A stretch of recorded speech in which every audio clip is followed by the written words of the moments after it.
Aquí está la tumba de Enrique VIII y saben que allí están los cuerpos de Enrique VIII y Jane Seymour. Ese es un tema interesante por sí solo porque hay una tumba perdida de Enrique VIII. Cuando los trabajadores rompieron sin querer una cámara real sellada durante mucho tiempo, lo que encontraron se sentía más como las secuelas de un desastre que un entierro adecuado.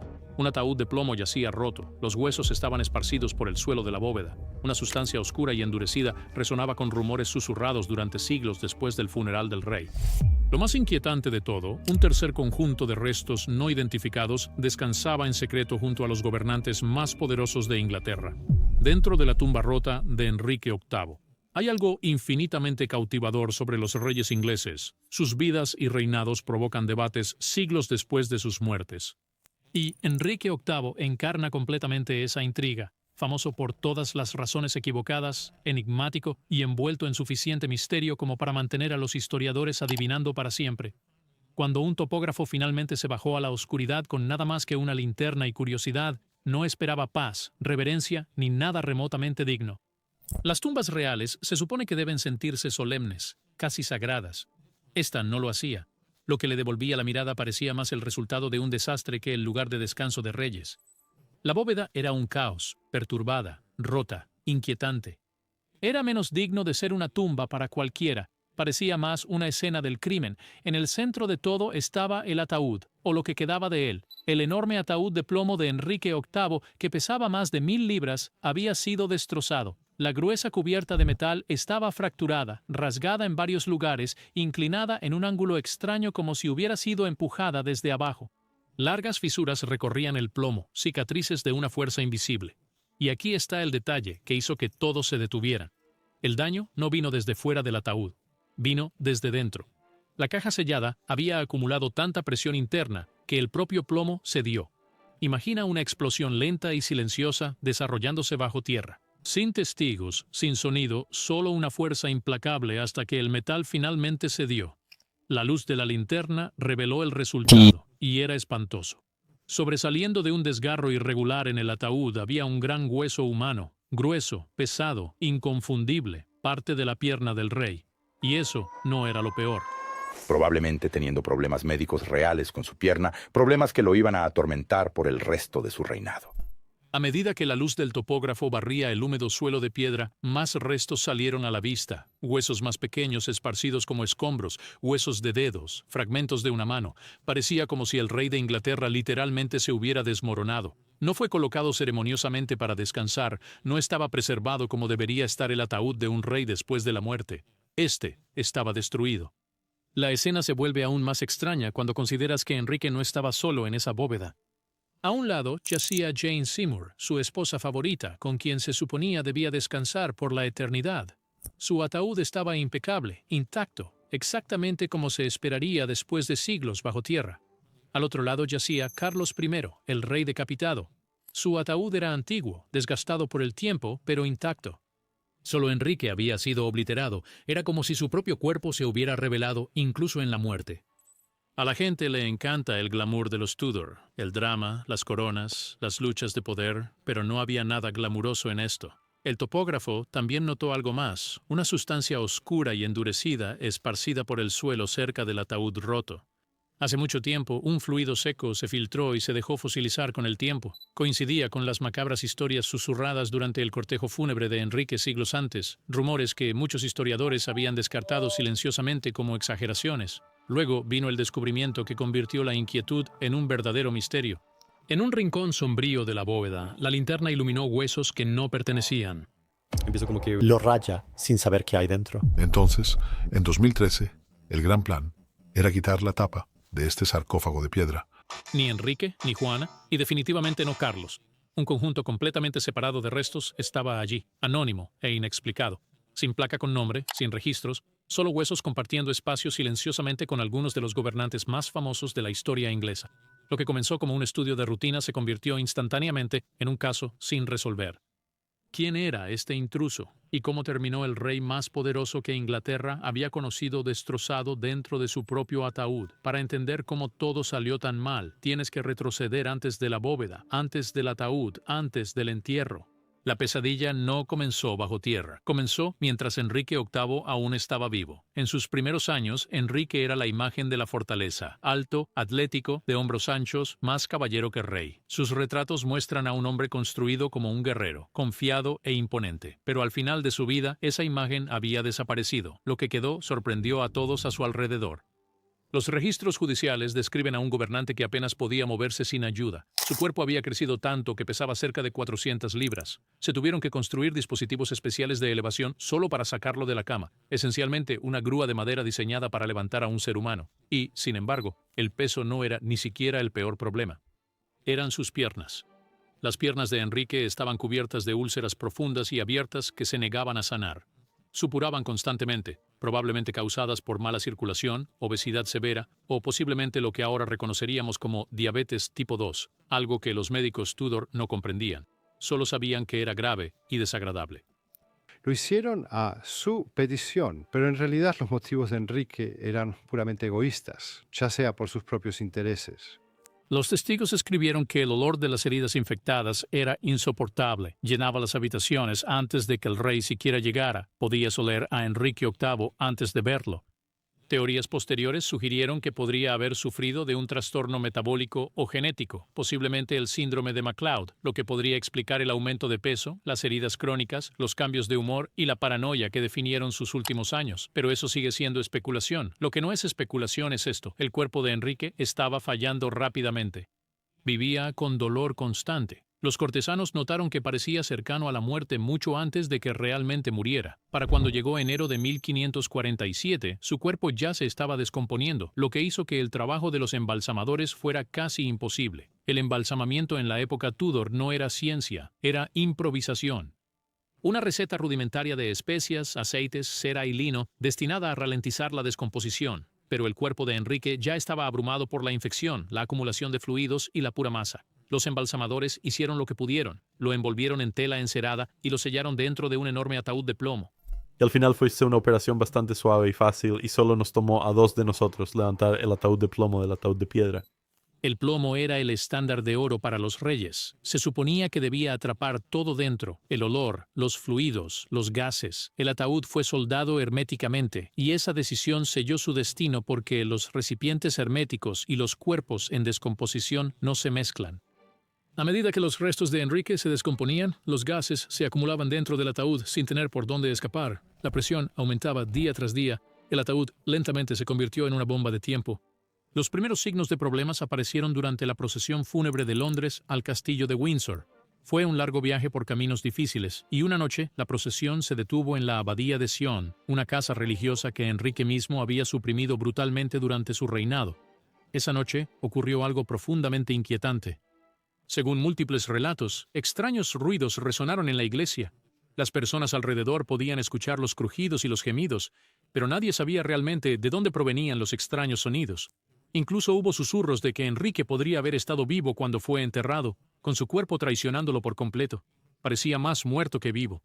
Con poca tecnología para realmente determinar la verdad, Enrique fue enterrado ya que se había convertido en más problema de lo que valía. Luego, la gente notó un líquido oscuro filtrándose por las juntas del ataúd, acumulándose en el suelo de piedra. Algunos cronistas afirmaron que perros callejeros vagaron y comenzaron a lamer el líquido antes de que alguien pudiera detenerlos. Para los espectadores, esto no fue un accidente. Se sentía como un juicio. Había una antigua profecía que decía que los perros lamerían la sangre de Henry, tal como lo hicieron con el villano bíblico Acab. Ya sea que la historia del perro sea completamente cierta o posteriormente adornada, captura el ambiente perfectamente. La gente estaba aterrorizada. Sabían que algo andaba mal. Los asistentes limpiaron el desastre, volvieron a sellar el ataúd lo mejor que pudieron y se apresuraron. Querían que Enrique estuviera bajo tierra lo más rápido posible. En Windsor fue colocado en una bóveda temporal debajo de la capilla de San Jorge. Jane Seymour ya estaba allí. El entierro se sintió apresurado.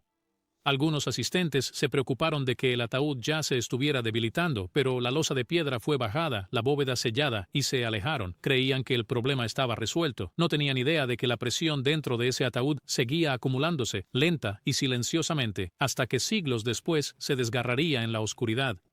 Es solo un caso simple de tomar un cuchillo y cortar el plomo, y se corta muy suavemente. Sí. Y mientras el cuerpo de Enrique causaba caos bajo tierra, otro misterio se desarrollaba sobre ella. la gran tumba que se suponía debía tener, la que fue planificada, diseñada y luego desapareció por completo. El mausoleo desaparecido de Enrique VIII, la mayor tumba que Inglaterra nunca construyó. Enrique VIII nunca quiso una tumba simple. Eso era para reyes ordinarios.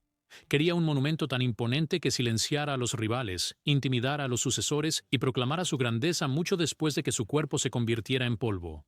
Este era un hombre con un ego del tamaño de un continente y esperaba que su tumba reflejara eso. Su padre, Enrique VII, ya había puesto el listón alto. La capilla de la Virgen en la abadía de Westminster era elegante, ricamente decorada y profundamente reverente. Que había construido durante su reinado como un Orbus Miraculum, que era latín para una maravilla del mundo. La mayoría de los hijos se habrían conformado con descansar cerca. Enrique VIII no era como la mayoría de los hijos. Para él, la capilla de su padre era de buen gusto, pero sosa, demasiado educada y demasiado contenida. Henry quería algo más oscuro, más pesado e imposible de ignorar. Una tumba que no solo honrara a un rey, sino que dominara el espacio a su alrededor. Y, fiel a su estilo, ni siquiera comenzó desde cero. La tomó del Cardenal Thomas Wolsey. Antes de su dramática caída en desgracia, Wolsey era posiblemente el hombre más poderoso de Inglaterra después del propio rey. Vivía como la realeza, se vestía como la realeza y planeaba ser enterrado como la realeza. Totalmente consciente de que el estatus importaba incluso en la muerte, Wolsey encargó un extraordinario sepulcro para sí mismo mientras aún estaba vivo. No escatimó en gastos. Se contrataron escultores del Renacimiento italiano, se importó el mejor mármol negro y el diseño combinaba la grandeza continental con la brutal escala inglesa. Estaba destinado a rivalizar con cualquier cosa en Europa y lo habría hecho. Entonces Wolsey falló a Enrique. Cuando no pudo asegurar el divorcio del rey de Catalina de Aragón, la paciencia de Enrique se evaporó. No lo sé. Wolsey despidió a mi confesor español y a la mayoría de mis damas españolas por si eran espías. A Wolsey le despojaron de poder, riqueza y dignidad casi de la noche a la mañana, y con esa caída vino el insulto supremo, la confiscación de su tumba. Henry miró la obra maestra a medio terminar destinada a su ministro deshonrado y con derecho real dijo, efectivamente, me quedaré con eso, pero poseerlo no fue suficiente. Henry echó un vistazo al diseño de Wolsey y decidió que era impresionante pero insuficiente. No lo capturaba del todo, así que ordenó que se rediseñara y ampliara a algo monstruoso en escala. La tumba original se convirtió en la base para una visión mucho más grandiosa, el monumento de Wolsey en esteroides. La tumba de Enrique estaba planeada para ser enorme. En su cima se alzaría una estatua dorada a tamaño real del rey a caballo, brillando con oro, un conquistador congelado para la eternidad. Rodeando la estructura, habría 144 estatuas de bronce, sí, 144, llenando el monumento con santos, ángeles, apóstoles y profetas, todos dispuestos como si fueran testigos de la grandeza de Henry. Habría sido menos una tumba y más un escenario teatral. Talleres en toda Inglaterra se pusieron en marcha. Se fundieron candelabros de bronce que pesaban cientos de libras. Se tallaron pilares masivos. Se esculpieron efigies detalladas, incluida una representación realista del propio Enrique, hecha mientras aún estaba vivo, para que su rostro fuera impecable. Esto no era un monumento, era propaganda en piedra y metal. El costo era asombroso. Incluso para los estándares Tudor, la tumba era absurdamente cara. En términos actuales, el oro, el bronce y el mármol involucrados valdrían decenas de millones de dólares. Y Enrique, por un tiempo, no le importó. Este era su legado. Esta era la inmortalidad. Entonces la realidad llegó con una factura. A Enrique le encantaba la guerra casi tanto como le encantaban las esposas. Las campañas contra Francia y Escocia drenaron el tesoro a un ritmo aterrador. El dinero que antes fluía libremente hacia artistas y artesanos comenzó a disminuir. Los pagos se retrasaron, luego se omitieron. Finalmente, se detuvieron por completo. Los escultores italianos, cansados de promesas y salarios impagos, empacaron y se fueron a casa. La tumba se congeló en el tiempo. Lo que quedó fue una colección de componentes masivos a medio terminar, losas de mármol, figuras de bronce, pilares y accesorios apilados como el set de Lego más caro y más inútil del mundo, sin instrucciones, sin dinero y sin impulso. Con estas cosas, alguien va a aparecer 6 meses después con un ejército detrás, afirmando ser la persona. Cuando Enrique murió en 1547, todavía creía que su tumba estaría terminada. Su testamento daba instrucciones explícitas para su finalización, asumiendo que su hijo, Eduardo VI, lo llevaría a cabo. Pero Eduardo era joven, enfermizo y murió en 6 años. El proyecto se detuvo de nuevo. La reina María heredó un reino sumido en el caos religioso y la tensión política. No tenía ni el dinero ni el interés para revivir el proyecto egocéntrico de su padre. Luego vino Isabel I. Práctica, cautelosa y famosa por su frugalidad, echó un vistazo a la monstruosidad inacabada y efectivamente dijo absolutamente no. Y así terminó todo. La tumba más grandiosa que Inglaterra nunca vio fue desmantelada silenciosamente. Pieza por pieza, la inmortalidad de Enrique fue vendida. La base de mármol negro, que una vez estaba destinada a sostener a un rey dorado, fue finalmente reutilizada para la tumba del almirante Lord Nelson. Hoy en día, todavía se puede ver debajo del sarcófago de Nelson en la Catedral de San Pablo, completamente inconsciente de que originalmente estaba destinada a Enrique VIII. Las estatuas de bronce fueron fundidas. El oro fue retirado y reciclado. La imponente visión se disolvió en materias primas. El monumento que se suponía haría eterno a Enrique simplemente dejó de existir. Y Enrique, él, quedó atrás. Sin una gran tumba esperándolo, su entierro en la bóveda temporal en Windsor silenciosamente se volvió permanente. La solución provisional se convirtió en su dirección final. Un hombre que planeó la tumba más intimidante de la historia inglesa terminó en un espacio subterráneo estrecho, compartiéndolo con otros, sellado dentro de un ataúd que ni siquiera podía contenerlo, demasiado pequeño para su ego, demasiado frágil para su cuerpo. Y justo cuando piensas que esa bóveda no podría estar más llena o ser más extraña, la historia entregó un giro final. Una crisis política estaba a punto de añadir un nuevo invitado inesperado. Otro rey muerto pronto sería deslizado en el lugar de descanso de Henry bajo el amparo de la oscuridad. Pero ahí, una vez más, es donde la historia toma un giro aún más oscuro, enterrado en secreto. Como un rey decapitado irrumpió en la tumba de Enrique VIII. Avancemos un siglo, es 1649 y Inglaterra se está desmoronando. Lo impensable acaba de suceder. El rey Carlos I ha sido juzgado, condenado y decapitado públicamente. Un monarca reinante ejecutado por su propio pueblo. Europa miraba con incredulidad. Inglaterra, mientras tanto, era un manojo de nervios. Carlos no siempre había estado destinado a ese cadalso. Nació en la casa de Estuardo como el segundo hijo de Jacobo VI de Escocia. Al principio, nadie esperaba que gobernara. Ese papel pertenecía a su hermano mayor, Enrique Federico, príncipe de Gales, popular, carismático y todo lo que Carlos no era. Pero el destino intervino. Cuando Enrique Federico murió repentinamente en 1612, Carlos se convirtió en heredero de las coronas de Inglaterra, Escocia e Irlanda. Desde el principio fue un ajuste incómodo.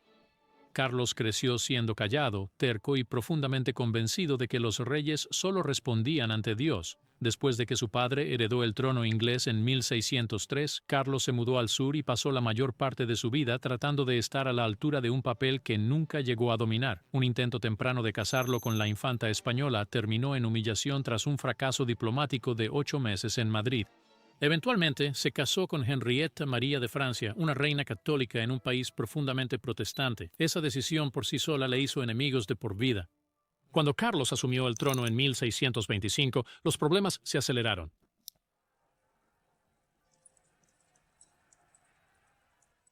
El Parlamento quería límites al poder real.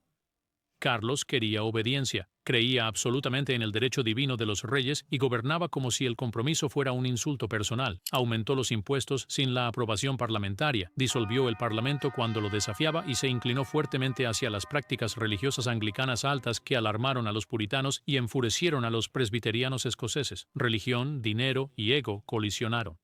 Sus intentos de forzar a la Iglesia de Escocia a adoptar un estilo de culto anglicano provocaron las guerras de los obispos, vaciaron el tesoro y empoderaron a los mismos parlamentos que él despreciaba. Para 1642, Inglaterra se deslizó hacia la guerra civil. Carlos levantó su estandarte. El Parlamento levantó un ejército. Lo que siguió fueron años de lucha brutal. Para 1645, Carlos había perdido. El nuevo ejército modelo aplastó a las fuerzas realistas y el rey huyó al norte antes de rendirse a los escoceses. Después de meses de maniobras políticas, fue entregado al Parlamento inglés y encarcelado. Incluso entonces, Carlos no pudo evitarlo. Escapó brevemente, hizo tratos secretos e intentó jugar a ambos lados entre sí. El resultado fue otra ronda de guerra y una derrota total.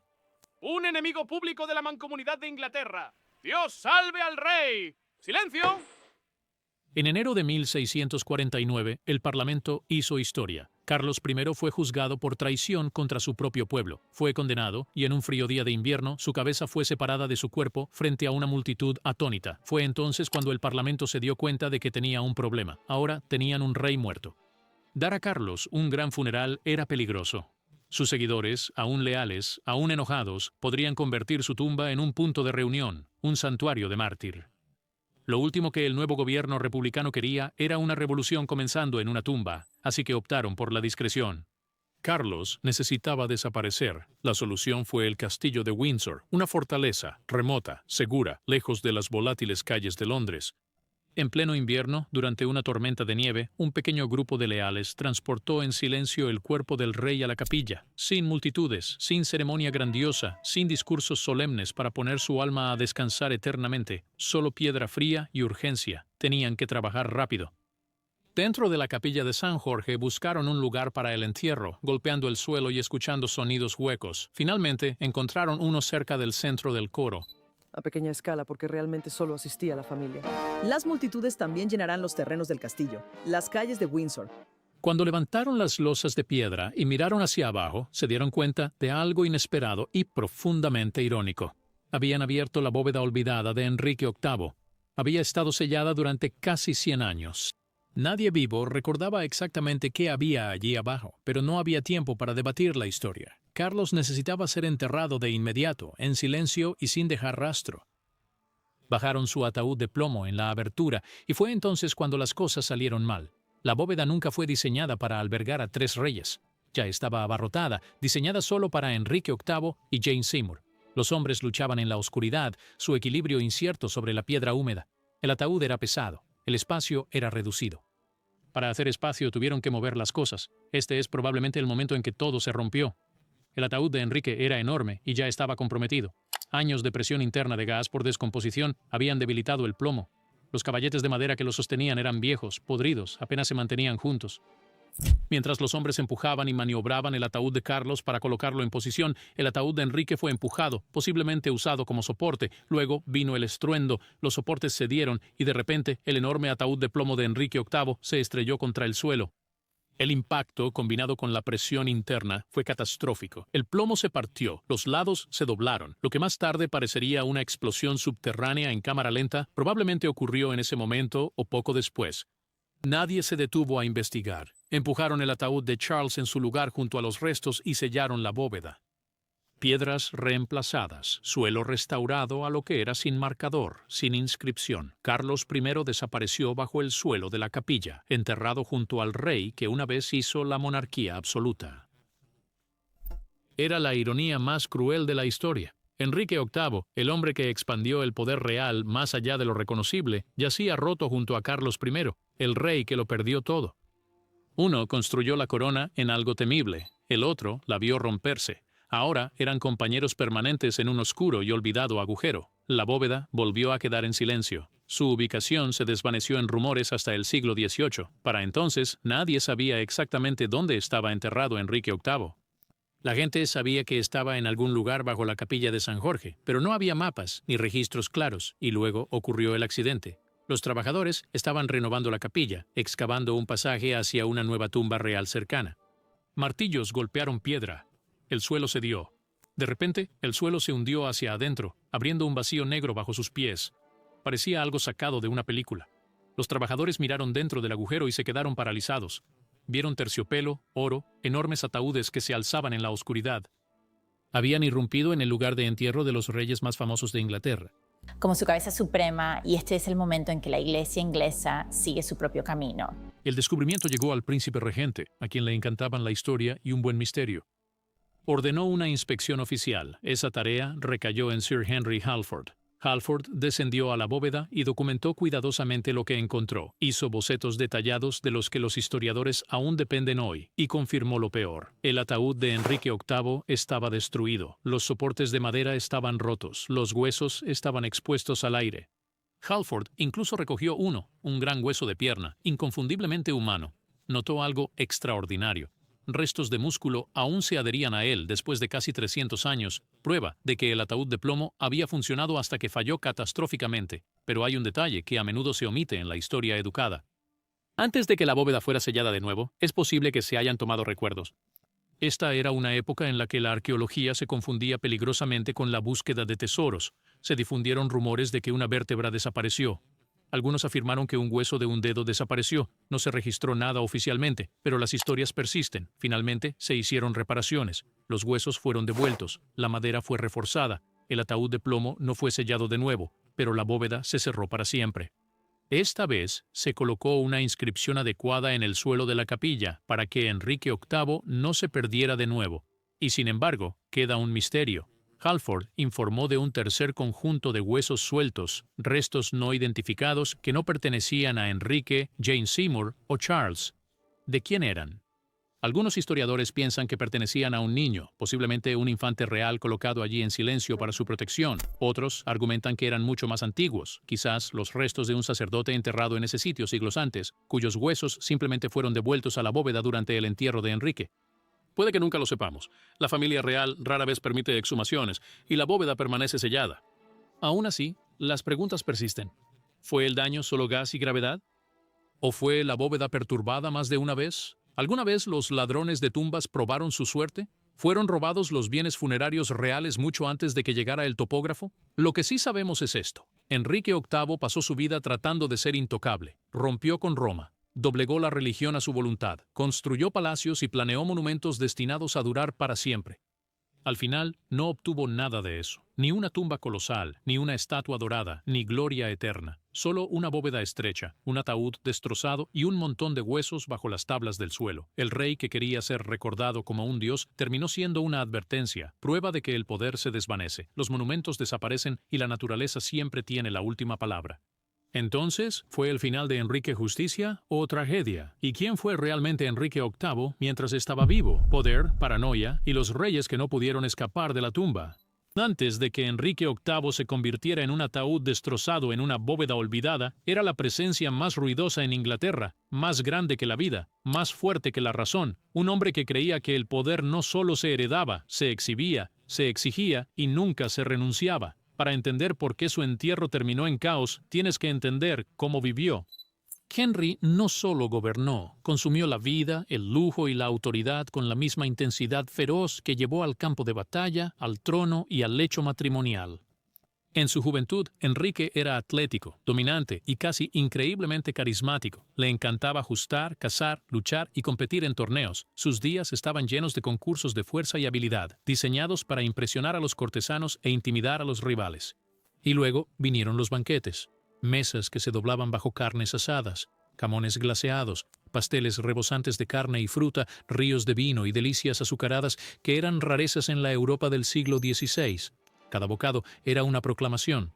Enrique era poderoso, indulgente, intocable. Cada banquete era una actuación. Platos dorados apilados con venado y pavo real, esculturas de azúcar brillando como joyas, vino fluyendo en barriles tan grandes que requerían pequeños carros para transportarlos. Los cortesanos competían por asientos cerca del rey, sabiendo que la proximidad era supervivencia. Especias de los rincones más lejanos del mundo perfumaban el aire, mezclándose con el aroma de la carne asada. Incluso en esta abundancia, Enrique merodeaba por el salón como un león, probando, ordenando, recordando a todos que el poder se podía saborear, oler y tocar.